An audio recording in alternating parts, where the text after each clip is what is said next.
Love this guy. Love everything about him. We saw him just in this very chair to my right a couple of weeks ago when he was out here in Los Angeles, California. Joining us on the Mercedes-Benz Vans phone line to chop it up about the NBA and last night's Game 3 Celtics victory in Boston is none other than former NBA player and outstanding human, Rex Chapman, here on the Rich Eisen Show. How you been, Rex Chapman? Hey, Rich Eisen. How are you, buddy? Well, I have instructed everyone here to not use any foul language while you're on this program. Okay. Thank you. What did no you F-bombs. What did you make of all that with Klay Thompson's commentary after the game last night? I heard your intro, okay. And Klay is one of my favorite players, if not my favorite player. I love that guy. I love everything about him. I love him as a person. I was texting with you a few nights ago about him. Mm-hmm. Just that what he's doing right now, most of the league wouldn't have done it. He was off for 2 years. He's come back to play while everybody's in prime condition, sharpness, no rust, and he's putting himself out there like this. He's also playing great. I mean, for mortals, he's a special player, and for him to say, you've never heard Klay say anything like what he said last night about the fans, right? Ever. Because he's always had every bit of confidence. And confidence is such a beautiful thing when you have it and when you don't. And Klay knows what kind of player he is and the player he'll probably be in the fall. And right now you can just see his gears grinding sometimes. His timing is off. You've never seen him overwhelmed defensively by anyone. Not Kawhi, not anyone. Klay, one of the best two-way defenders ever. You know, occasionally he'll get overwhelmed by Jason Tatum right now or Jaylen Brown with their athleticism. And you've never seen that happen. So he's going through something that is sort of nightmarish as an athlete. We give players crap. I don't want to say but we give players. You just did, Rex. But go on. I don't want to say. But, careful. He's going through some stuff that and we give players a lot of stuff for being soft and not playing. Right. He's playing, man. He's doing this. He's not doing it, for himself. He could have sat out and not shown the world how off he is at this point, from game to game. He can still get hot. Klay's playing through this, and I give him all the love in the world. And for him to say something like that last night after a game, it is after a loss. None of that stuff matters when you're playing and you're feeling so well. And as we've seen, Klay has never said anything like that before. He's just in his head some. So you see that statement, potentially, Rex Chapman, as maybe an indication that something isn't 100% with him, and that frustration along with the loss combines for him to say something out of character on that front. I do. And, look, all of us have been in arenas where they say foul, nasty stuff. And there's always been sort of an unwritten code or rule between fans and players that you don't say vulgar stuff around kids. Like, especially if you're yelling at the players and say something that the player might want to yell back at you. If there are kids around, you just don't do that. Mm-hmm. I get that. But also, it motivates you as a player. We know what kind of player Stephen and Klay have been on the road for years now. They're killers. And so for Klay to just, say something about the fans last night, I thought, oh, crap, he's in his head a little bit. Rex Chapman, 12-year NBA veteran, the Rex Chapman podcast, and so many other shows that Rex. Check it out. Check out CNN Plus. CNN Plus as well. Your show there as well at Rex Chapman. A must follow on Twitter. You are just so awesome with your account right here on the Rich Eisen Show. So the nether region for the Warriors that is Draymond Green's game not matching his physical intensity, right? Where the best part of his game is that he gets under your skin while he's beating you on the stat sheet and on the scoreboard. we're in that we seem to be 2 out of the first 3 games where he's not on the stat sheet and the Warriors are not on the scoreboard, but he's still doing his stuff that the Celtics are just shrugging off. Is that where we're at with him? How do you assess Draymond Green through the first 3 games of these finals, Rex? I'm a Draymond fan. Obviously, he's a polarizing guy and player, which I kind of like. But he when they don't win and he scores single digits, nobody says anything. When they win, he scores single. He's a guy who's easy to pick on because he's not an offensive guy. You can pick on his stats all the time because he never scores a bunch of points. And I think, look, they're going through. They haven't played with Klay in 2 years, and some of these guys have never played with Klay ever. They're trying to work him back in. Jordan Poole was phenomenal down the stretch of the season, but if you see last night on the road, Jordan Poole, his biggest game of his life, you could tell, look, they need Klay out there and not Jordan Poole, just for reasons of maturity and experience. So I just think that, Klay being off a little bit, they're trying, look, Boston's good, man. They're good. Marcus Smart is tremendous. I was just thinking about this yesterday. Think about the journey he's been on. He was supposed to be drafted in the top 3 or 4, but he fell in the draft because he went into the stands when somebody said something in college. Remember that? Mm-hmm. At Oklahoma State. It's just fun to see his maturity, and he's kind of the Boston Celtics glue at this point. It's just kind of been fun to watch. I don't know if you heard this, Rex Chapman here on the Rich Eisen Show. I don't know if you saw this tweet on your Twitter feed, but I did. Brockman, I think you're the one who put it on my Twitter feed because you retweeted it saying this should be made into a T-shirt. Absolutely. That apparently when the Celtics were having turnover problems last night, and as we all know, that's their Achilles heel, right? Mm-hmm. So they're having turnover problems. Ime Udoka calls timeout. And according to a source, stepped into the huddle and said, quote, "Will you guys stop playing like a-holes?" End quote. Nice.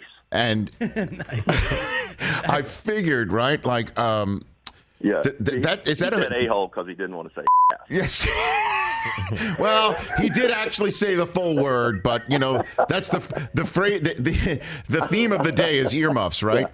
So right. So what do you think, of his effectiveness here and how clearly the Celtics have bought and gobbled up and are absolutely physically and mentally and spiritually embodying whatever he's selling right now? I couldn't love it more.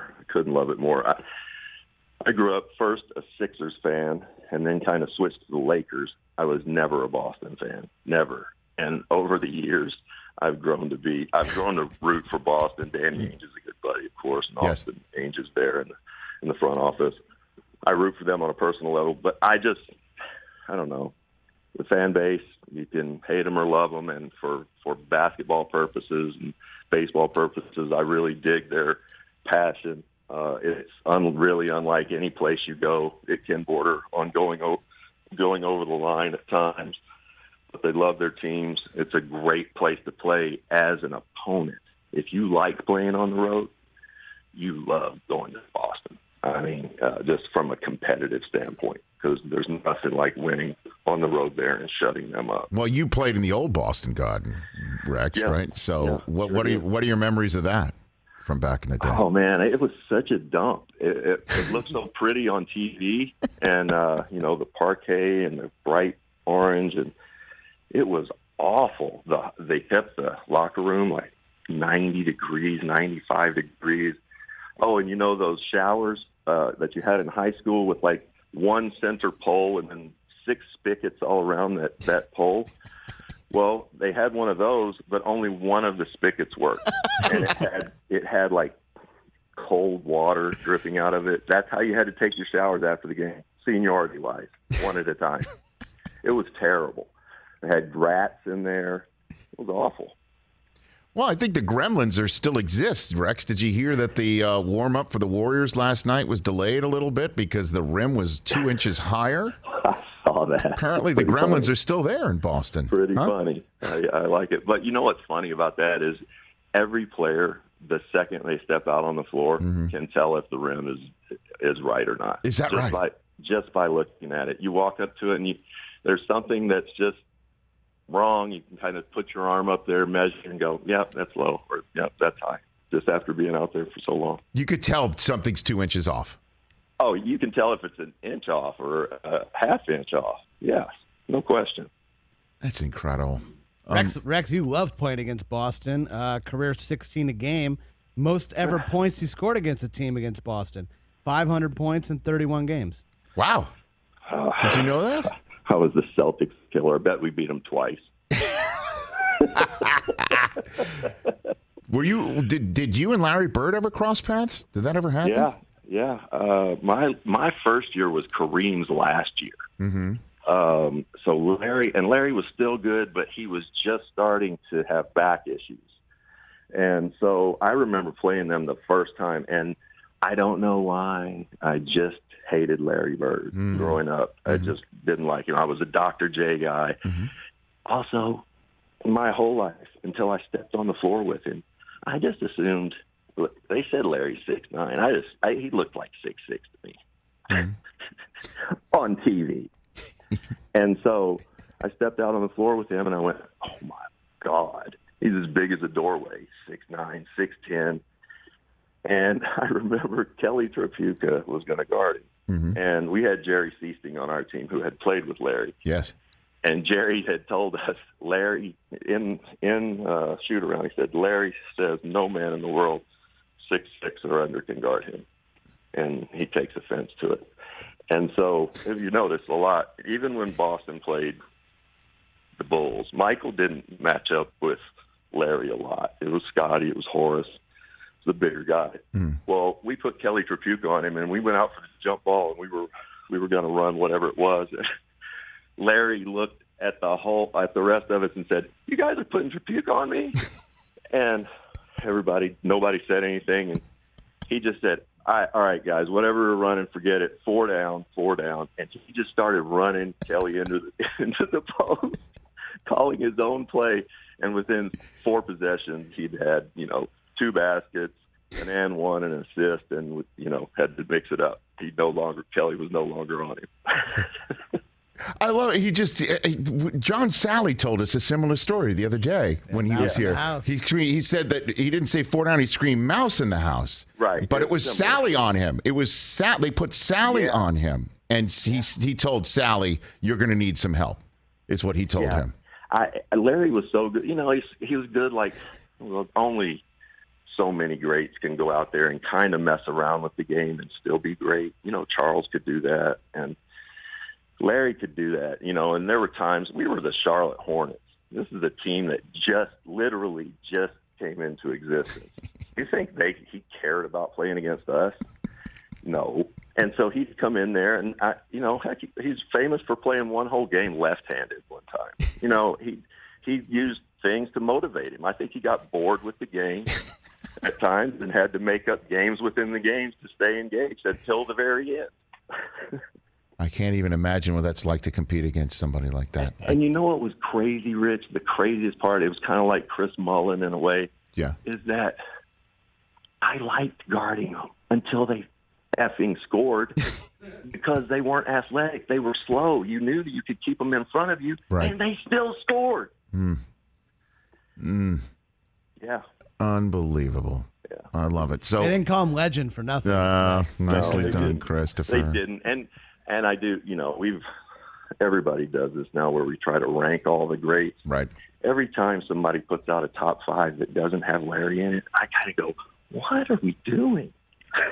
To this day, he was amazing.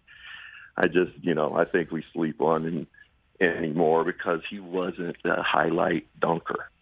He was one of the greatest players to ever lace them up. And I don't know who I would take out of the top 5, but he's up there. Magic, too. I'm biased. I'm old. Sorry. No, you and me both, Rex Chapman. Before I let you go, what do you think Steve Kerr and his staff are trying to cook up right now? It's only a 1-game respite. They come right back on Friday. Steph was down on the floor last night. He's clearly not 100%. You already mentioned how Klay isn't the guy that he's going to be this coming fall even. And Draymond looks neutralized, let's be honest, with what we're seeing through the first two Celtics wins. What do you think he and his staff are cooking up right now? I don't know that they have to cook up a whole lot. I think that if Stephen is okay physically, I think they win game 4. And the reason for that is Boston's still a young team. It's the first time they've ever been through this. And when you lose a game in the playoffs, the next, 48 hours are absolute heck. I didn't want to say hell, but they're absolute hell because you're watching film. Every soundbite you see, every Twitter thing that comes across your feed is negative, and it's just killing you, and how bad you are, and how hurt you look, and how rusty you look, and all that. When you win, and especially at home, it's nothing but great stuff. Pats on the back, sleep in your own bed. Nothing can replicate the hurt and despair you feel after a loss in the playoffs. You can't. Ime Udoka cannot impart it on his team enough. They can't understand that Golden State is going to come out with a completely different attitude and mindset than they did in Game 3. I think that carries them if Stephen's okay. And look, Klay's going to have. And look, we still know Klay can just pop off and get 35 or 40. He can, and that's all they needed to do. He can still do that. I just don't know that he can be consistent, every single night at the level that we desire for him to be just yet. Rex, you're the man. What can I tell my people is going on in your world that we should know about? The Rex Chapman podcast, your show with CNN, correct? That's all. Just hanging out. Rex Chapman podcast, my show with Josh Hopkins, and that's right. Yeah, Mr. Josh Hopkins. Let's give him the appropriate title. Yes, my homeboy. That's all, buddy. Okay, man. Good talking to you. And then your Twitter feed, which is just phenomenal. I always appreciate following what you got going on. Honestly, you let me know what movies come out, what songs come out. It's unbelievable. Oh God! Honestly, it's amazing. Fake news. It's fake news, Rich. No, you can find your news elsewhere. Take care of yourself, Rex Chapman. Thanks again, buddy. You got Thanks, it. guys. The great Rex Chapman at Rex Chapman on Twitter. Must follow.